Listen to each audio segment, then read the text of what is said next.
Good evening to everyone present here with us today. This is Shreyan from IGCP, today's moderator. I would like to welcome all the viewers who have joined our platform for better exchange of knowledge that is going to be shared by our keynote speaker, Doctor, for today's session. With much pleasure and honor, let me welcome a very renowned doctor, Dr. Sania Hasnan. Ma'am is MBBS MD Hospital Administration, COO at 3 Peak Health. Now, with the help of ma'am and her wonderful insight, we will be taking a close look on today's topic, which is Safe Doctor, Safe Patient. Why physician well-being is a quality metric. Now, without any further delay, I would like to welcome again ma'am at our forum and would like to hand over the session to her. Over to you, ma'am. Thanks, Shreyan, and hi, everybody. Thank you for joining today's session. Um, I personally like today's topic because it's very often, it doesn't get its full due. As doctors, we constantly work towards patient care and put in all our heart and soul into their well-being, often overlooking our own health. And there are multiple reasons for a failure in this domain. One is all of us together. The other would be the management, and the policies that exist and so on. So let's delve deeper into everything that impacts our health and what is it that we can do to keep ourselves safe, and what should we be demanding from our institution, the management, the organization, the hospital, the clinic that you're working in. So let's look take a look at that. You would have heard these sayings quite a few times. You have to take care of yourself before taking care of others. It's a cliche, but even in the flight, they tell you, right, put your mask on before you put on for somebody else.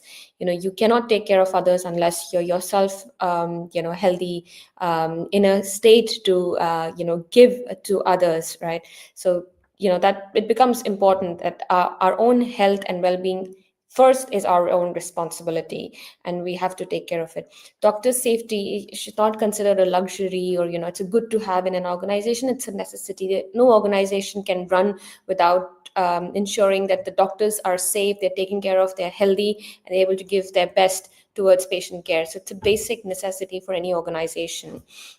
And like I said, reiterating, a doctor's health is paramount. It must never be neglected. Not just health, but also safety. So, an overall well-being of a doctor or any healthcare practitioner in an organization is absolutely important. We'll talk about three areas of health and safety. One is the medical health and the clinical safety of doctors when you're working in a hospital environment, the physical health and well-being, and mental and emotional well-being. So giving you some examples of clinical or medical well-being, right? The kind of injuries that doctors, are often subject to, for example, needle stick injury, sharps, exposure to diseases like HIV, HB or HCV, or, have working in an environment with inadequate personal protective equipment, constant fatigue-related errors. For example, you're doing your night duties, you've exchanged your night duties with some friends, you've done 2-3 in a row because you're planning to take leave or something like that. Obviously, you're tired, you will make more errors, you could harm your own selves, you could harm the patients as well.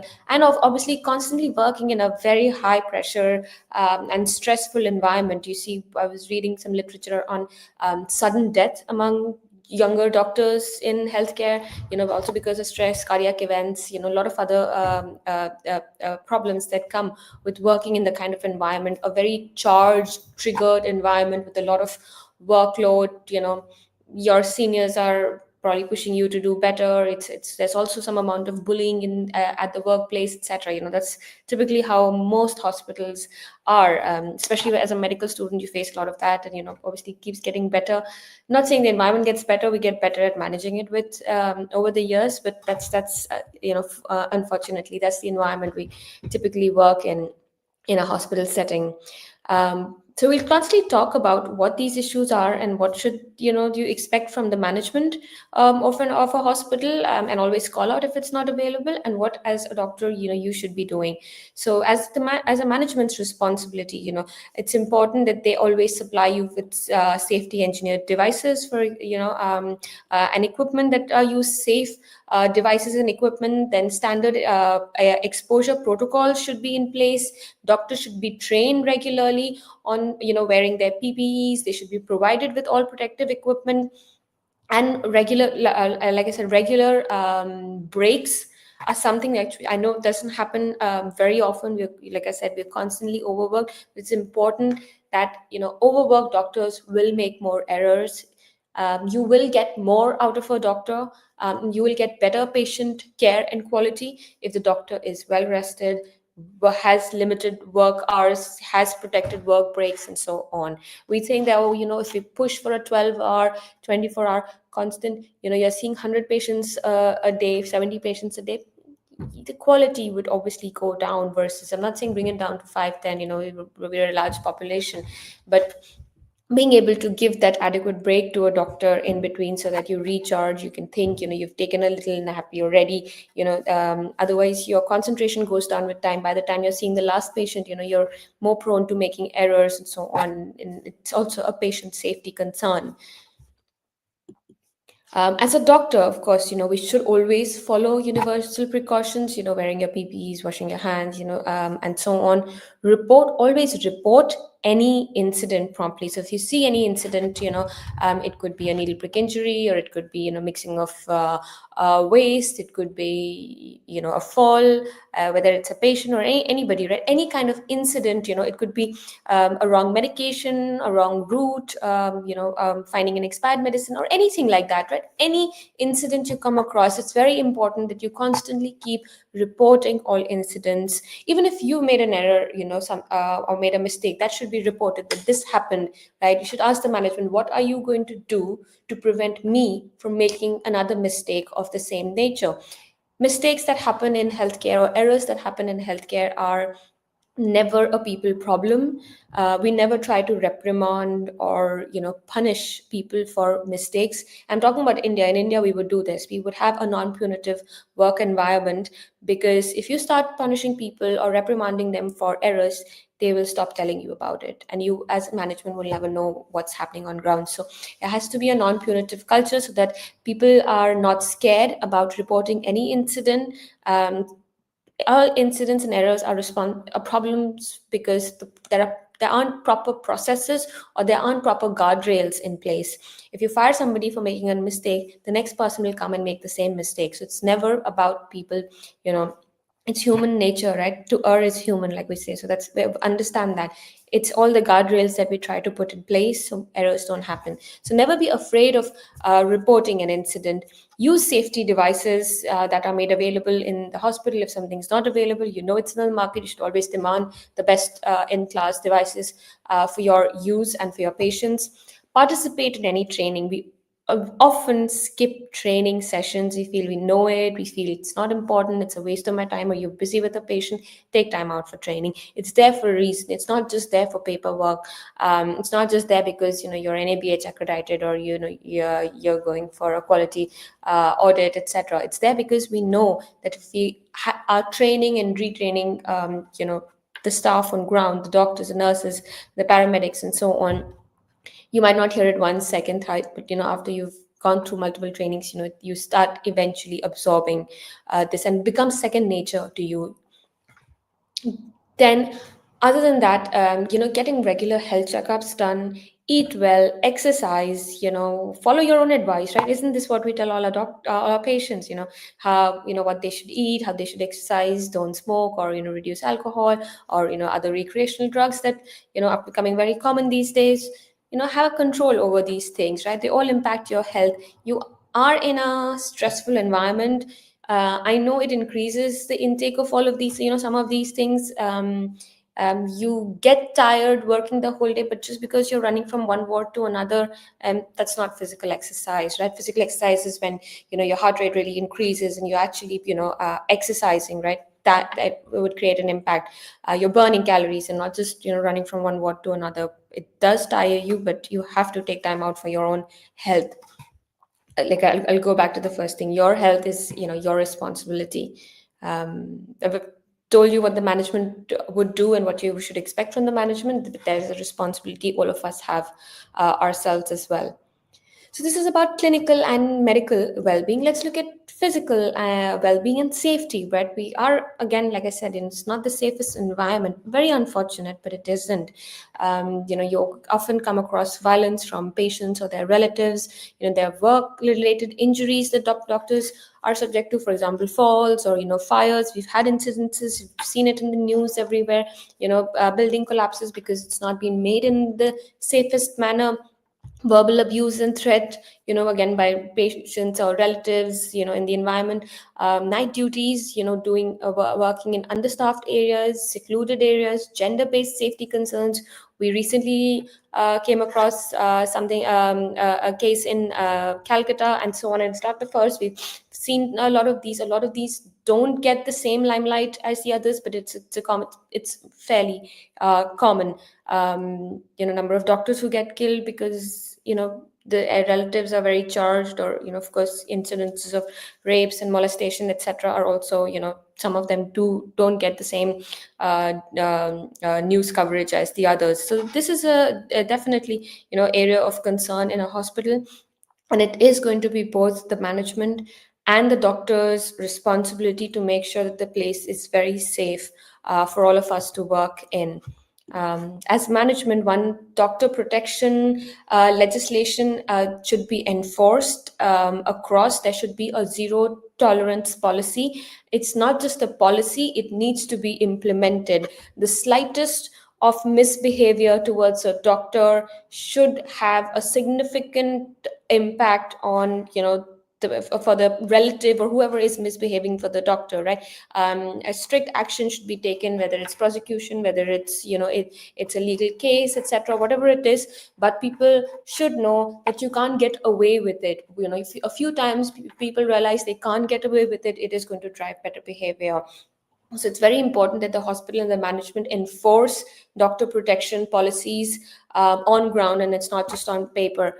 Um, then the staff should be trained on identifying, people who could, who look dubious, who could potentially look like miscreants, or identifying a charged environment well in time and trying to diffuse that. So well-trained security staff is very important. A lot of times we just outsource our security, and there are people who probably be doing some building security or here and there, and they're not specifically hospital related security trained, because hospital environments are different. It's very important to know, when you're watching, can you see that this is becoming a charged environment? Can you intervene? Doesn't mean just very often I've seen patients shouting and screaming. The security guard will come and just stand over there.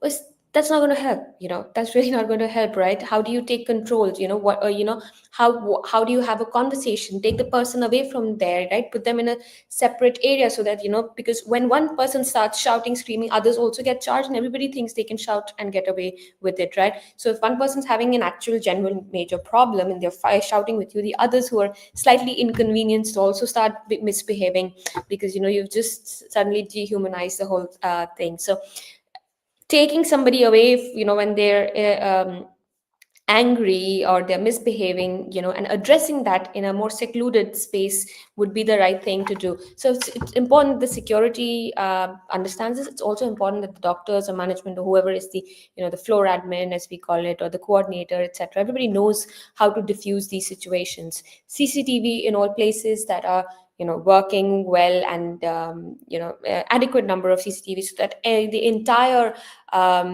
non-patient private areas are under surveillance. Visitor access control, so who's going in and who's coming out of the building. Of course, hospitals are open. There's an OPD, you can't stop people from entering. In an emergency department, you can't. But as much as possible, in certain areas, it's important you should know who's coming in, who's going out, have that documented.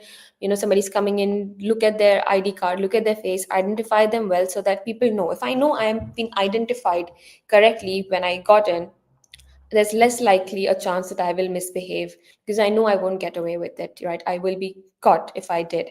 So visitor access control, visitor identification is very important. Legal counseling and support available for all healthcare professionals. God forbid there's an incident, and you've been subjected to any wrongdoing.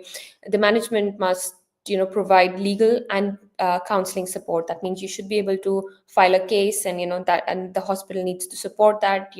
Obviously regular counseling for ever long, you need that, right? It could be months, it could be years, and that support is something that you should have from a hospital management. um, Apart from these things, of course, the overall hospital design and infrastructure should be safe. There should be fire safety audits. It should be made in a manner that it's safe. Fire rated doors. What your meeting point is in case, regular fire drills, building safety, and so on. So all of those also add to a doctor's physical well-being.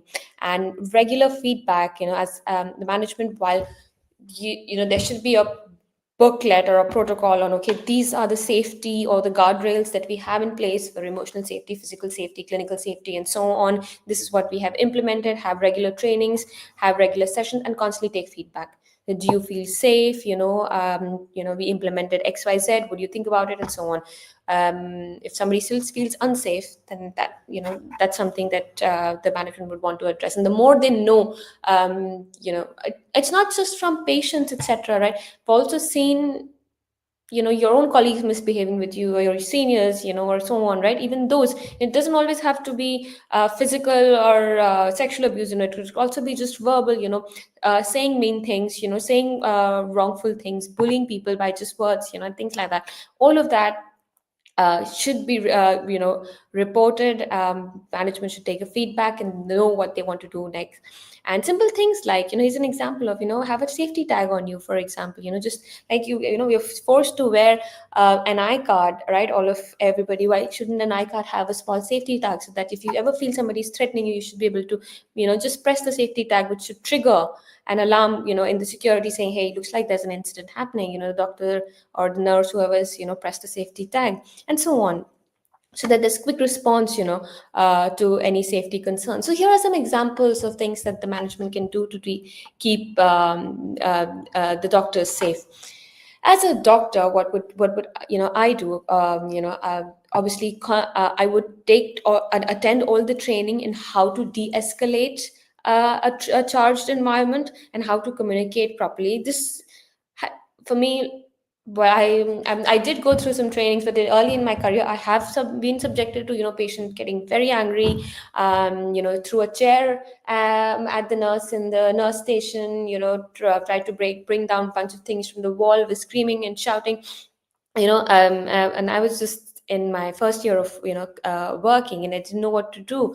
I called the medical superintendent, and the medical superintendent didn't turn up. So I thought, wow, I'm just being left to manage this myself, and I was a little disappointed. But that was not the case. It's very interesting, because the medical superintendent was smart enough to not walk into the charged environment, instead ask the one of their managers to take the patient away from the charged environment, and call the patient to the superintendent's room first. And before, while this was happening, the medical superintendent found out everything, or the entire background of the story, instead of hearing it from the patient. So she was prepared, when they went in, right? So you've taken the person away from that charged environment, you've pacified everybody, you've got them into a room. First thing, you offer them tea, coffee, get them something to eat, even if, and it's not just offering, like they just brought in, because that that person who's screaming, shouting, angry, is because his wife has been in surgery for the past 6 to 8 hours in the operating room. He's obviously not eaten anything because he's stressed out, and he was told that the surgery will be over by 12 o'clock, but it is 5 in the evening, and nobody's telling him where his wife is. Somebody's saying surgery's over, somebody's saying it's still going on. He tries to get somebody to call post-op, and post-op says she's not here. Obviously, he loses his mind after that. He's worried, he thinks something's happened to his wife, and fair reasons, very fair for him to get angry. Obviously doesn't justify bad behavior. So the superintendent found out all of this, knew what he needs to do, found out where his wife was, got him to speak to her. She was absolutely fine, and it was just a communication error on the part of the hospital, but diffused the situation, apologized to him, gave him compensation, and managed it well.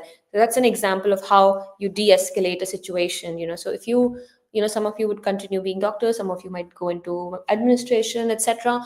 You should know both sides of how you manage any triggered environment. Accurate documentation of incidences, like I said, reporting and documenting any incidents, whether it's safety, whether it's medical, and so on. have a buddy system during high risk shifts. So you always have, you should have a friend and a colleague who you can count on, who you can reach out to if there's any problem. They look out for you. If they don't see you around for the next 2-3 hours, uh, they should know that, okay, there's no reason for you to be have disappeared for the next 2-3 hours. Participate in safety meetings, discuss safeties, discuss areas of concern, constantly report incidences, voice safety constantly, and know your rights, right? For example, in India, you can't have women travel by themselves after, I think, 8 o'clock in the night. There has to be, they should be given a vehicle with a driver and an escort. That's the rule. If that the hospital's not following that, then you can always call that out, but you should know your right? That's the important bit. Like, you should know what the government or the institution, the policies are available in your favor, and try to identify trouble early and report them. Like I said, the security should know how to identify a situation going out of control, and so should you as doctors. Then it comes to a very important area, which is the emotional and mental well-being. Again, a very highly stressed environment, a high workload, long shifts, toxic hierarchies. Very often, I'm not saying it's the same everywhere. There are some really nice work environments as well.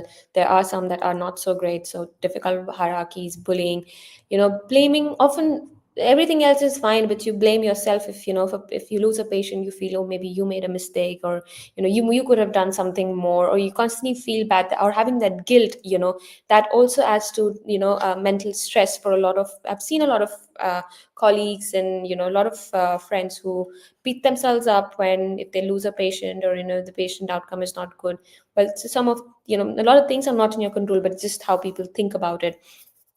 And then working in highly triggered and stressful environment, like the ER, like the ICU, like the operation theater, and so on.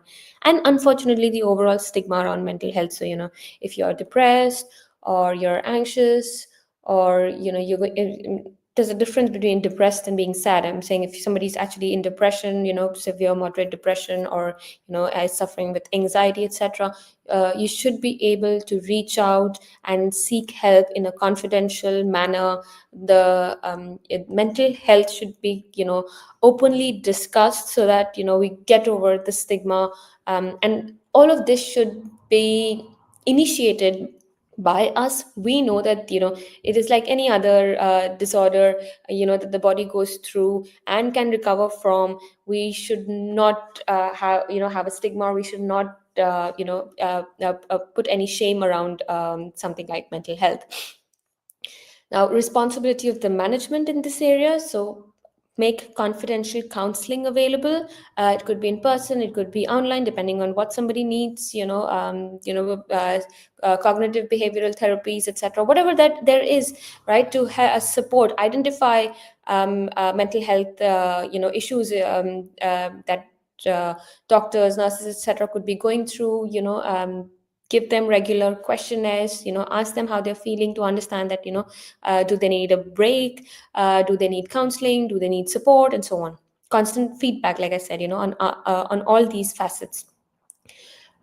Create a friendly environment. Like, even if you take a break from, like, a 10-minute break, and go into the doctor's room, it's not the nicest room. Bed sheets are nice, the bed is not nice, there's a senior who's sitting there looking at you, very arrogantly. So you just sit there, for 10 minutes, drink some water, quickly eat something and run away. That's not a break. That's really not a break, right? A break is where you're like um de-stressing and recharging, right? It should be a nice environment, nice room.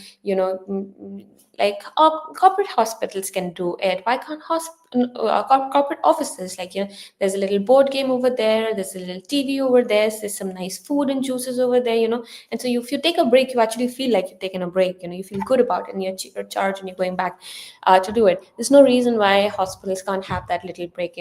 There's no one, like, doctor as a human is no different from a corporate office worker, or a startup worker, or somebody like that, right? They should all get their good, happy place to work in. So that's something I know a lot of hospitals do lack. A lot of hospitals are doing it as well now. So I'm hoping more and more hospitals give a better work environment to doctors.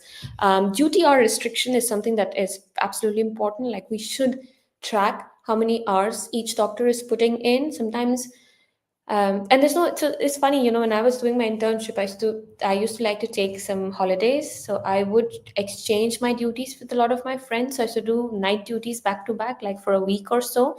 And then, I could, when I was leader, so I could take a week off, and add a day here. I could take almost 10 days off if I exchange. So you can imagine if I was doing 6, 7 night duties at a stretch, that's obviously this was during my internship and I didn't know any better then. Now that I think of it, obviously the kind of outcome you're giving, the chances of error that you could make is very, very high, and there's no trackability. There's no, but nobody could ever point out or figure out that, oh, this is happening, and could prevent that from happening. I would rather prevent that from happening.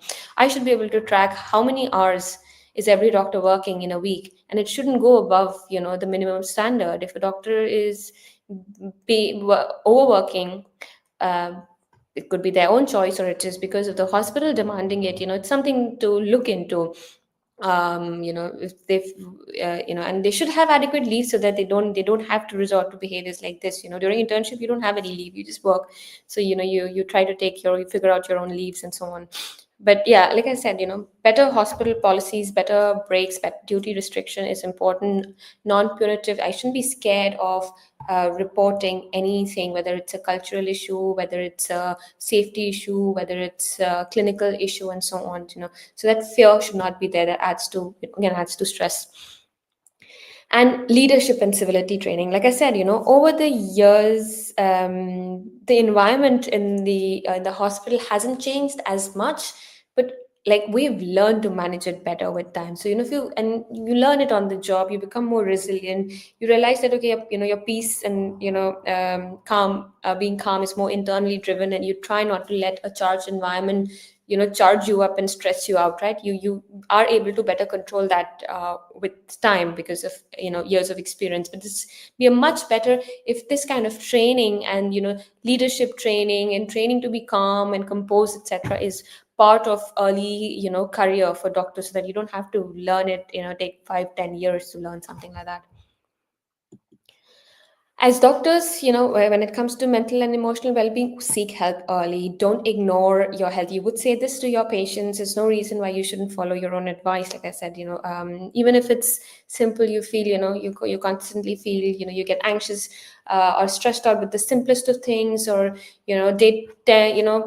um, 5 out of 7 days in a week, your mood is low, etc., things like that, right? You know what this basic questionnaires are for mental, identifying any mental health.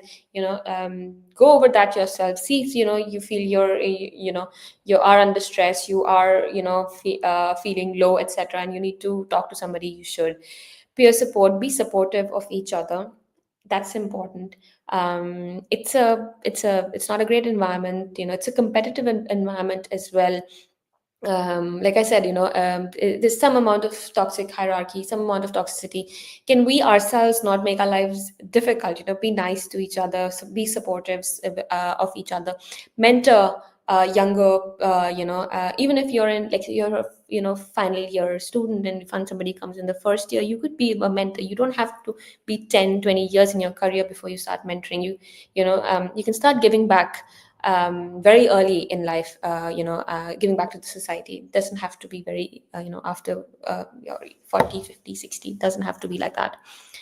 um, Mindfulness, practice mindfulness, breaks, reflection. This is what I said, right? Like with time you realize that you don't let the charged environment, patient outcome, misbehaviors, stress issues affect you as much. You become resilient, you have that. But if you can start practicing that yourself early, you will be able to, nothing changes, but you'll be able to manage it better. And always speak up about, against any untoward event, whether it's bullying, whether it's misbehavior, and so on. This would be the last bit. Again, it's not just about safety or well-being, but another area that's very important for doctors is their professional fulfillment and their growth. This is important because with time, as your career stagnates, that leads to demotivation. and then ongoing learning obviously improves patient outcome. There's so much happening around AI, there's new technology, there are new there are new things we learn, there are new drugs coming into the market. The way we treat certain diseases is changing. There's You're moving towards precision medicine and personalized medicine, and traditional medicine, while obviously will remain the backbone of medicine, but there's so much more beyond traditional medicine, that's in practice today. Sense of, then have and obviously having a sense of purpose, why you doing what you're doing, where do you want to go in life, where do you see yourself in 10 years. Doesn't mean you might reach there, you might not reach there, but having some kind of a vision, to work towards would be great. And fulfillment, obviously, being satisfied with your work will obviously reduce attrition, burnout, you will feel less stressed about your job and so on. So overall professional growth is again a important aspect for any doctor. What would you expect from a management? Constantly offer learning opportunities, whether that's training, whether that's CMEs. When we would be running a healthcare facility, we would, I was doing this in India. We don't just go and give boring training that we think is needed. Of course, there'll be 10 topics which are mandatory, and we have to train the doctors on that, and we would do it. But we would send out surveys and ask our doctors and nurses, what topic do you want to read, what are the areas that we would have senior doctors coaching to junior doctors, we have junior doctors giving presentation on cases with senior doctors discussing it, etc. So there's a lot of learning that goes on. Clinical learning of other things, it doesn't always have to be clinical, it could be something else, like you want to learn about you know leadership, you want to learn about managing conflicts, etc. So whatever doctors would want to, which we would pick those topics and have a session on that every month. Hospitals, should be, or clinics should be able to fund external training courses and conferences as well. And a lot of hospitals do that. They would send entire batch of doctors to the US or the UK, to learn, for example, liver transplant or kidney transplant, learn robotic surgery, and come back. It's obviously is great for the career of the doctors and also benefits the hospitals. So you have things like that happening, and have a clear path of a promotion and specialization. I should have that clear visibility that, okay, I need to do one, two, three things to get to the next stage of my career. When you're at the next stage, I need to do this to get to the next stage. That clarity should be there. That's something you should discuss with your senior, that, okay, you know what, I want to grow in my career this way. What do I need to do? They'll tell you these are the two, three things. If you do this, you would have an appraisal. You should be able to. So that conversations are important, that clarity is important, and typically appraisal should be very black and white. It should not be very subjective. It shouldn't be because your senior likes you, or somebody's knows how to sweet talk, or somebody who's seen and heard more gets promoted over somebody who's just working without knowing how to manage their PR. It shouldn't be there, and that's why it's important that appraisal systems are very, very objective, very black and white, and no subjectivity in any of those. And I've seen the hospitals do that. We do that. There's a scoring system for everything. You get that score, you get X percentage, increase in your salary, and you get possibility of, promotion, etc. And it's just on numbers. And as a manager, if I like somebody or don't like somebody, is has no bearing on their appraisal. And obviously constant recognition of work, rewarding. You have nurse of the month, or employee of the month, and doctor doing very well. If you saved a patient, that should be, it should be recognized. There's a difficult case, and you resuscitated, or whatever you did, or there's a long case and you spend hours taking care of a patient, etc. All these things should get recognized. Having that sense of fulfillment, and appreciation at workplaces, again, absolutely important. What can we do as doctors? Again, constantly pursue learning. Whether it's online learning, whether it's taking up some, stopping a senior and asking them some questions. Taking a senior doctor and asking them, can you please take a session? You'll always notice senior doctors, especially professors, etc. They love training. They will never say no if you say, sir, ma'am, we would like to learn this. Can we block some time with you? maybe on a whatever day for an hour or half an hour, can you please teach us this? They would very happily want to do that. It's very fulfilling, to teach, and most doctors like it. So you'll never get a no from somebody when you do that. So constant learning, like I said, different sources, do courses. Early career, very important. After you've done your MBBS, do your MD, do your super specialty, whatever it is. A lot of times, a lot of us would rather work, and take a break, not study. I think I would always suggest, the sooner you finish all your degrees and move on to working, the easier overall growth path is. Then set short goals and long-term goals, right? You set a long-term goal that, okay, in 10 years or in 20 years, this is where I want to be. We all think of that. But also set shorter goals, on what you will achieve in the next 3 months, 6 months, 1 year to achieve that. So, have more, they call it the SMART goals, um, and constantly seek mentors. Like I said, there are doctors, they're most doctors come with leadership, mentoring skills. As doctors, you learn that on the job, and all of everybody does. I'm not sure this audience, some of you may be very young, some of you may be much early or late in your career, so you would have seen that, you've learned mentorship, you've learned leadership skills, you've learned conflict management, you've learned so much, and you are clinically excellent. So very easy for you to mentor somebody. So constantly seek mentorship from your seniors and constantly mentor your juniors. As a doctor, to ensure that the community, the community is learning and doing well.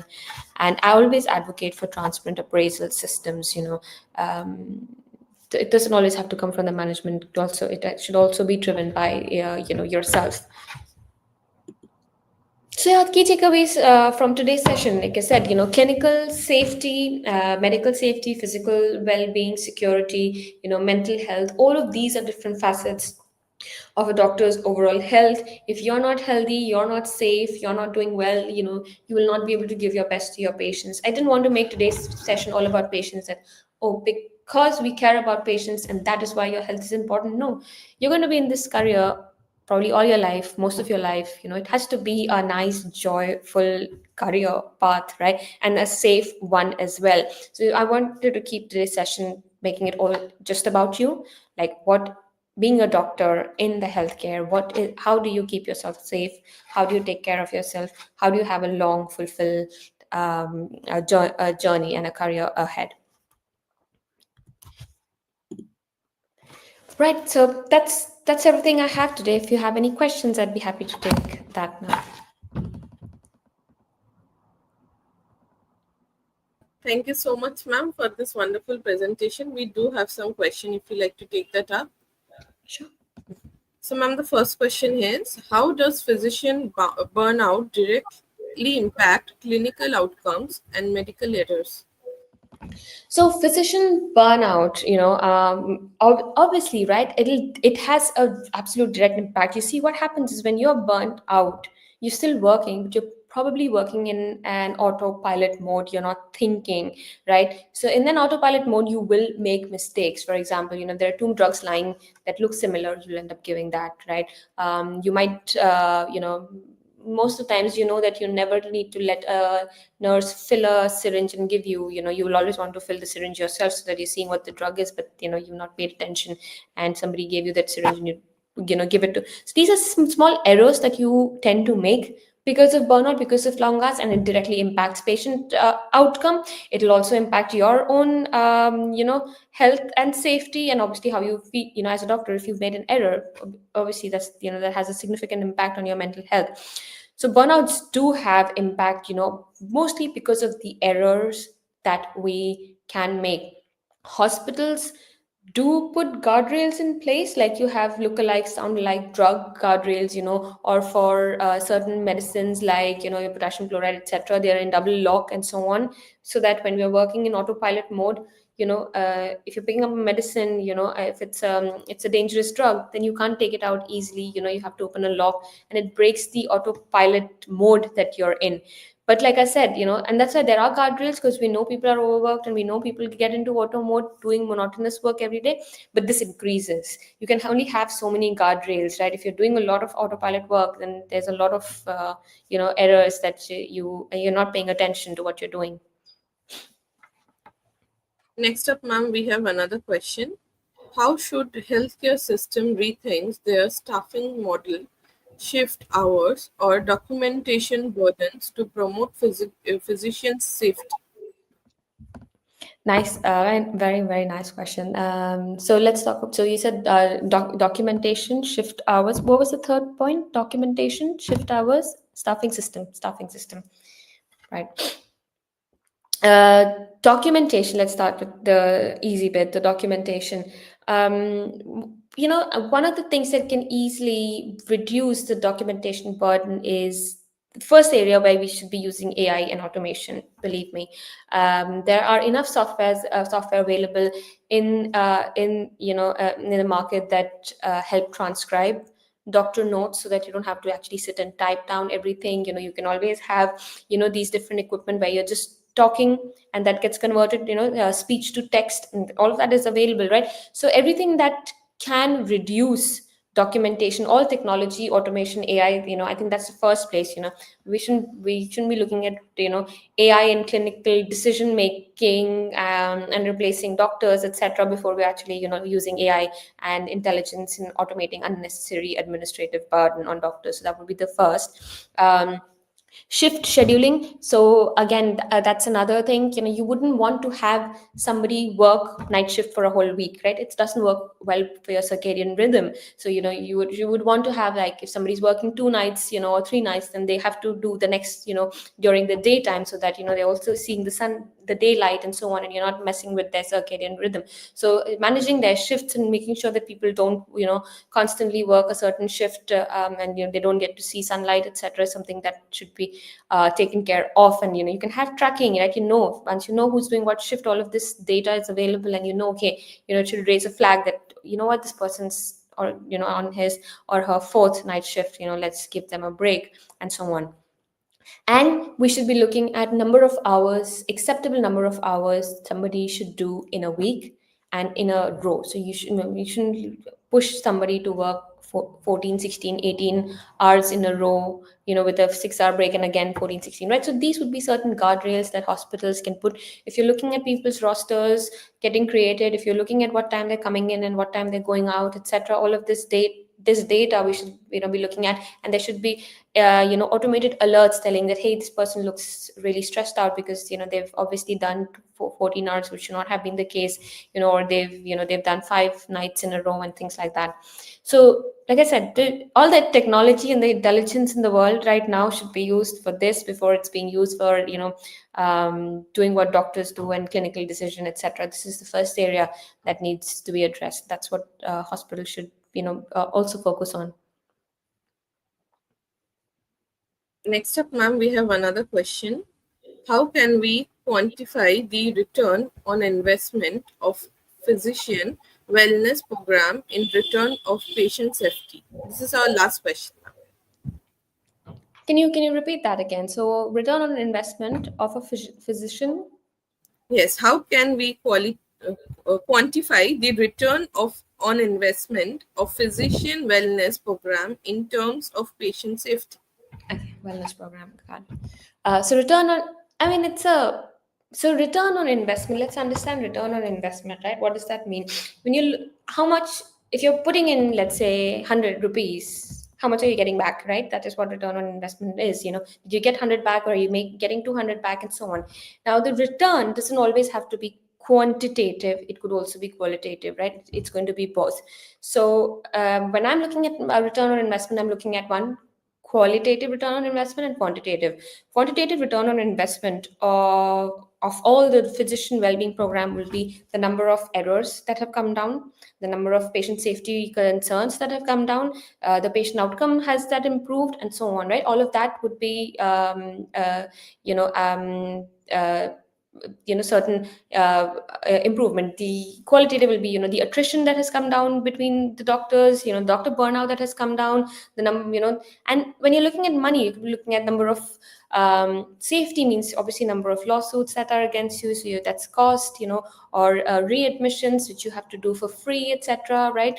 And things like that. So there's always a financial element to it, to every error or every miss that happens, and there's a safety aspect to it. So you will look at, from when I say investment, you look at how much money am I losing because of all these errors that are happening, and is it because of physician burnout? Can I put in all the effort into physician wellness, and are physicians now performing better? That means obviously these errors are not happening. That means I am not having to pay for these errors and misses, etc., happening. And obviously it's reducing attrition, it's giving better outcome, people are happier as well. These would be my qualitative metrics. So I would look at both returns for a physician wellness program.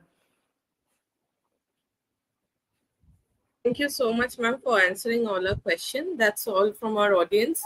Before concluding, ma'am, any take-home message from your end? Like I said, over the years, we ourselves learn to take care of our health, our mental wellness, etc. You don't have to spend years before you realize that all of this is important. The earlier you realize that your physical health is in your own hands, your safety is in your hands, your mental health is in your hands, and you should demand all of this from your organization. Speak up for yourself and your friends, and be supportive of each other. I think, you, like, remember, you're going to be in this career all your life, right? 20, 40 years of your life, right? It has to be a nice, fun filled, fulfilled career. And what is it that you need to do to achieve that? That's something, I think I would like everybody to take away and think that, okay, how do I make this safe and worthwhile for me? Thank you so much, ma'am, for joining us today. It's a pleasure to have you here, and thank you for conducting such wonderful session. Thank you so much. Bye, take care. Take Bye, care. ma'am. Bye.